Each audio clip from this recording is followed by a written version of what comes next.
आज की वीडियो में बात करने जा रहे हैं कि Bihar state electronic development corporation limited Beltron के अंदर जो डाटा एंट्री ऑपरेटर की वैकेंसी निकाली गई है उसके लिए ऑनलाइन अप्लाई स्टार्ट हो गया है। किस प्रकार से आपको फॉर्म को भरना है ताकि आपका फॉर्म रिजेक्ट ना हो, तो मैं आपको इस वीडियो के माध्यम से आपको बताने वाला हूँ कि स्टेप बाय स्टेप कैसे आपको फॉर्म को फिलअप करना है। देखिए, चलिए स्टार्ट करते हैं बिना देरी किए हुए। देखिए, जैसा कि मैं देखिए आ गया हूँ वेबसाइट के ऊपर, जहाँ से आपको यहाँ पे ऑनलाइन फॉर्म को फिलअप करना है डाटा एंट्री ऑपरेटर के लिए। इस वेबसाइट का लिंक अपने मैं डिस्क्रिप्शन बॉक्स में डाल दूंगा, आप वहाँ से डायरेक्ट जाके यहाँ पे फॉर्म को फिलअप कर सकते हैं। चलिए स्टार्ट करते हैं। देखिए, यहाँ आने के बाद देखिए आपको लॉगिन और यूज़र आईडी पासवर्ड यहाँ पे ये सारी चीज़ अभी आपको बनाना होगा। यहाँ पे तो आपको कुछ नहीं करना है, सीधा यहाँ पे आपको रजिस्टर हेयर पे आपको क्लिक करना होगा। जो पहली बार फॉर्म को फिलअप कर रहे हैं वो रजिस्टर हेयर पे क्लिक करेंगे।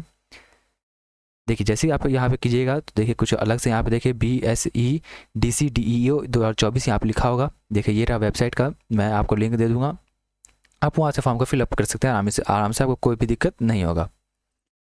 चलिए, उसका फिर यहाँ पे आने के बाद देखिए आपको कुछ नहीं करना, कुछ बेसिक डिटेल्स आपको यहाँ फिल करना है। जैसे कैंडिडेट का फुल नेम, फर्स्ट नेम डालना होगा आपका। जैसे आपका नाम एज एन एग्जांपल देखिए आपका शुभम कुमार नाम है, तो आपका फर्स्ट नेम में शुभम आ जाएगा और लास्ट नेम में कुमार डाल दीजिए। ये सारा चीज़ आपको देखिए आपको क्लास 10th के मार्कशीट के हिसाब के या सर्टिफिकेट के हिसाब से आपको सारा फॉर्म को फिलअप करना है। जैसे कि अपना name, father's name, date of birth, ये सारा चीज़ आपको देखिए आपको क्लास 10th के मेट्रिकुलेशन के सर्टिफिकेट के हिसाब से आपको फॉर्म को फिलअप करना है। उसके बाद फिर देखिए आपको ऐसा फिल करने का देखिए आपका अगर आपने कभी नाम चेंज करवाया है तो यस कीजिएगा। तो यहाँ पर कोई जो नाम चेंज करवाए वो आपको यहाँ पे लिखना होगा। अगर आपने नहीं करवाया है तो नो पे ही रहने देंगे। फिर डेट ऑफ बर्थ आपको डालना होगा। उसके बाद फिर जेंडर आपको यहाँ पे सेलेक्ट करना होगा, मेल फीमेल ट्रांसजेंडर। उसके बाद फिर देखिए आपको यहाँ मोबाइल नंबर आपको यहाँ पे डालना होगा, एक्टिव मोबाइल नंबर। फिर मोबाइल नंबर को आप यहाँ पे कंफर्म कीजिएगा। और आप ये मोबाइल नंबर के अलावा कोई दूसरा नंबर भी देना चाहते हैं तो वो भी आप यहाँ पे दे सकते हैं अल्टरनेट मोबाइल नंबर के अंदर। उसका फिर आपको ईमेल एड्रेस डालना होगा यहाँ पे। फिर ईमेल एड्रेस को यहाँ पे कंफर्म कीजिएगा। फिर आपको यहाँ पे जनरेट OTP पे आपको क्लिक करना होगा। OTP देखिए आपका दोनों ईमेल एड्रेस और आपका मोबाइल नंबर दोनों के ऊपर आपका OTP जाएगा।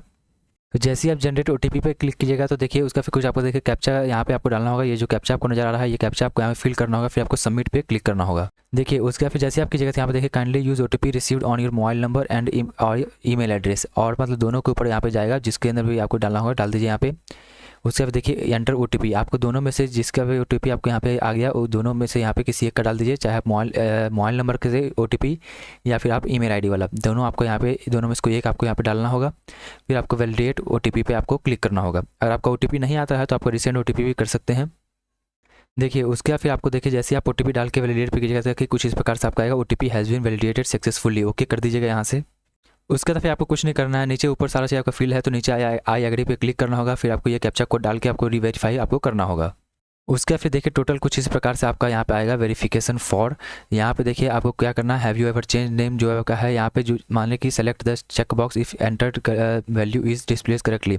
अगर आपका जो ये सारा चीज़ डिटेल है ये जो आपने बीच में यहाँ पे डाला हुआ है ये आपका अगर सही आपका सारा चीज़ है तो आपको यहाँ पे कुछ नहीं करना, चेक करते चले जाना है। इसके ऊपर जो बॉक्स के ऊपर आपको क्लिक करते चले जाना है।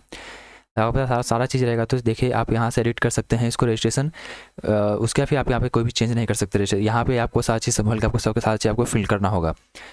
उसके फिर यहाँ पे आपको कुछ नहीं करना, बेसिकली यहाँ पे सबमिट पे आपको क्लिक कर देना है। उसका फिर देखिए आपको यहाँ पे देखिए रजिस्ट्रेशन नंबर आपको यहाँ बताएगा, यहाँ पे रजिस्ट्रेशन नंबर आपका यहाँ पे रहेगा। उसी प्रकार से आपको यहाँ पे इसको क्लोज कर दीजिए या फिर इसका फोटो खींच लीजिए। वैसे तो आपके मोबाइल और जीमेल के ऊपर चले जाता है, यहाँ पे कोई भी दिक्कत वाली बात नहीं है। चलिए आगे चलते हैं। उसका फिर देखिए आपको पूरा सारा डिटेल आपको एप्लीकेंट का डिटेल पूरा आपको यहाँ पे देखिए आया हुआ रहेगा। यहाँ पे सारा चीज़ आपको उसका फिर यहाँ से आपको कुछ नहीं करना है, ये आप चेंज भी नहीं कर सकते हैं। आपको कुछ नहीं करना, आपको यहाँ पे बेसिक आपको यहाँ पे गो टू एप्लीकेशन पे आपको ऊपर में क्लिक करना है, जो लॉग आउट के बगल में है उसके गो टू एप्लीकेशन पे क्लिक कीजिए। फिर थोड़ा सा वेट कीजिए, आपका लोडिंग हो रहा है। यहाँ पे देखिए ऊपर का डिटेल आपका सारा चीज़ यहाँ तक आपका सारा चीज़ फिल रहेगा। ऊपर में आपको कुछ नहीं करना, आपका नाम, पिताजी उसका फिर जो भी आपका नाम रहेगा, मोबाइल नंबर, ईमेल आईडी, वो सारा चीज़ आपको देखिए नीचे आपको ऑटोमेटिक फिल रहेगा। यहाँ पे कुछ नहीं करना है आपको। मैरिटल स्टेटस आपको यहाँ बताना होगा, मैरिड, अनमैरिड, डाइवोर्स, विडो, जो भी आपके यहाँ पे है वो आपको सिलेक्ट कर लेना होगा। फिर फादर्स नेम आपको यहाँ पे डालना होगा और मदर्स नेम आपको डालना होगा। उसके बाद फिर आपको देखिए मोबाइल नंबर, ईमेल एड्रेस, ये सारा आपका फिल रहेगा यहाँ पे। तो पोस्ट देखिए डाटा एंट्री ऑपरेटर ऑटोमेटिक यहाँ पे फिल रहेगा। फिर नीचे का आपको बताते हैं candidate domicile and category detail पर हम लोग यहाँ पे चलते हैं। देखिए यहाँ पे आने के बाद देखिए कुछ नहीं करना, आपको सीधा नेशनलिटी इंडियन पे आपको सिलेक्ट करना है। क्या आप डोमिसाइल आपके पास बिहार का है तो यहाँ पे यस कीजिएगा। नहीं तो आपको नो करना होगा। अगर आप अदर स्टेट के हैं तो आपको नो करना होगा, तो नो करना होगा तो देखिए उसके बाद फिर सबसे पहले तो देखिए यस के लिए आपको कोई भी यहाँ पे कुछ भी नहीं आ रहा, सीधा आपको रिजर्वेशन कैटेगरी के अंदर यहाँ पे EUR EWS BC1 BC2 ये सारे आपको सिलेक्ट करना होगा, जिसके अंदर आप यहाँ पे आ रहे होंगे। अगर आप अदर स्टेट से हैं तो आपको नो करना होगा। फिर अदर स्टेट का डोमिसाइल आपको यहाँ पे बताना होगा कि आप किस स्टेट की डोमिसाइल आपके पास है। तो आप जहाँ से भी यहाँ पे हैं तो उसको सिलेक्ट कीजिएगा। फिर आपको यहाँ पे रिजर्वेशन कैटेगरी सिर्फ आपको ओनली UR, आप सिर्फ UR के लिए आप यहाँ पे रहिएगा। तो यहाँ पे जैसे मैं बिहार का रेजिडेंट हूँ तो मैं यहाँ पे देखिए डोमिसाइल है मेरे पास, तो मैं यस करूँगा यहाँ पे। फिर यहाँ पे मैं अपना यहाँ पे सिलेक्ट कर लूँगा, यहाँ पे अपना सारी जिस भी कैटेगरी से आपका है उस कैटेगरी से आप यहाँ पे सिलेक्ट कीजिएगा। फिर आपको देखिए डोमिसाइल सर्टिफिकेट का आपको यहाँ पे डिटेल, आपको सर्टिफिकेट का डिटेल आपको यहाँ पे डालना होगा। मतलब कि कहाँ से आपका कौन से इशूइंग अथॉरिटी से, DM से, SDO से, CO से कहाँ से बना हुआ है वो आपको यहाँ पे लिखना होगा।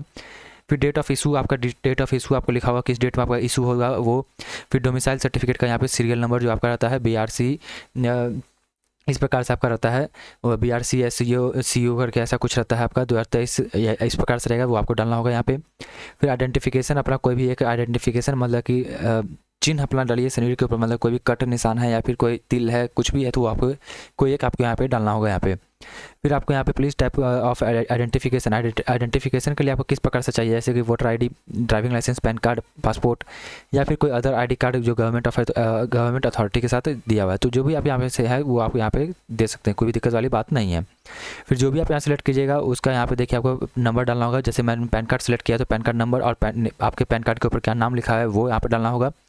फिर उसका फिर आई चेक का बॉक्स पे क्लिक करके सेव एंड नेक्स्ट पे आपको क्लिक करना होगा। उसका फिर नेक्स्ट आपका देखिए आपका एडिशनल डिटेल है। एडिशनल डिटेल के अंदर सिर्फ एक ही चीज़ आपका यहाँ पूछा रहा है कि आप PWBD कैंडिडेट हैं, तो यहाँ पे यस कीजिएगा। यस कीजिएगा तो आपको यहाँ पे सारी चीज़ बताना होगा, कितना परसेंटेज आपका डिसेबिलिटी है वो आपको सिलेक्ट करना होगा यहाँ पे। फिर टाइप ऑफ डिसेबिलिटी, आपका क्या डिसेबिलिटी है वो किस प्रकार का है। फिर क्या आपको व्हील चेयर का सपोर्ट आपको चाहिए या फिर यस या फिर नो, वो आपको यहाँ पे बताना होगा यहाँ पे। आपको नहीं है तो सीधा आप नो यहाँ पे कीजिएगा यहाँ पे और सेव एंड नेक्स्ट पे क्लिक कीजिएगा। उसका फिर नेक्स्ट आपका यहाँ पे देखिए है एड्रेस, कम्युनिकेशन डिटेल आपका यहाँ पे है। एड्रेस के अंदर यहाँ पे परमानेंट एड्रेस आपको यहाँ कम्प्लीटली एड्रेस आपको यहाँ फिल करना होगा। यहाँ पे परमानेंट एड्रेस यहाँ पे डालना होगा। स्थायी पता आपको यहाँ पे एड्रेस लाइन 1 एड्रेस लाइन 2 के अंदर आपको डालना होगा। फिर यहाँ पे ऑटोमेटिक बिहार से रहेगा ही। डिस्ट्रिक्ट आपको यहाँ पे सिलेक्ट कर लेना है, जो भी डिस्ट्रिक्ट से आप यहाँ पे आ रहे हैं वो डिस्ट्रिक्ट आपको यहाँ पे सिलेक्ट कर लीजिए। फिर यहाँ पे पिन कोड डालिएगा, आपका जो भी एरिया का पिन कोड है वो आपका डालिएगा। उसके बाद फिर आपको देखिए कॉरेस्पॉन्डेंस एड्रेस आपको यहाँ पे सिलेक्ट करना होगा, वो भी आपको फिल करना होगा। अगर आपका दोनों सेम है तो दोनों को सेम एक तरह से आप भरिएगा यहाँ पे।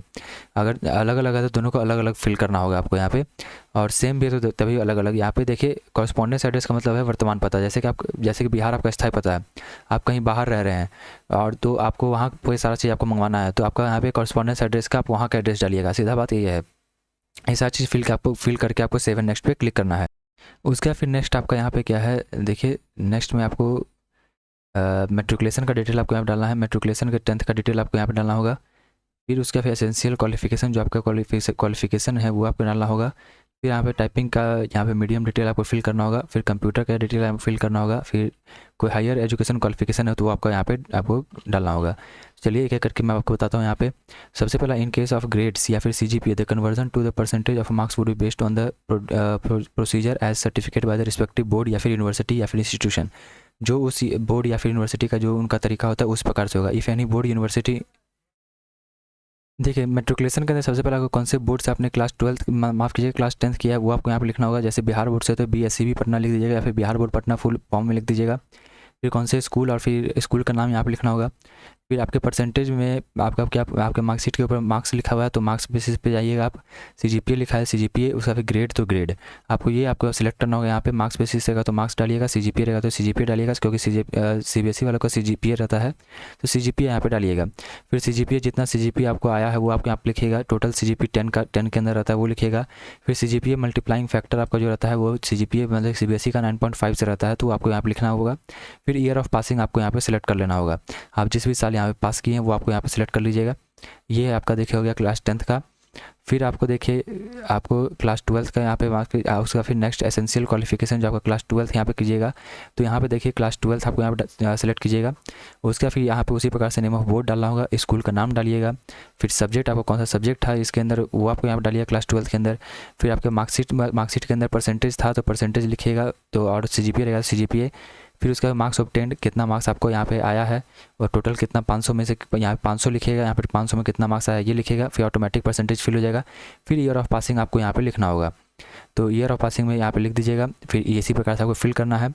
फिर उसके बाद फिर आपको देखिए इसको कर देना है। फिर यहाँ पे टाइपिंग का मीडियम आपको पूछा जा रहा है, हिंदी इंग्लिश, हिंदी या इंग्लिश, आपको यहाँ पे सेलेक्ट करने का, और अलग अलग भी है, चाहे आपका हिंदी हो चाहे आपका इंग्लिश हो या फिर दोनों आता हो, आपको अपने हिसाब से यहाँ पे सेलेक्ट कर लेना है यहाँ पे।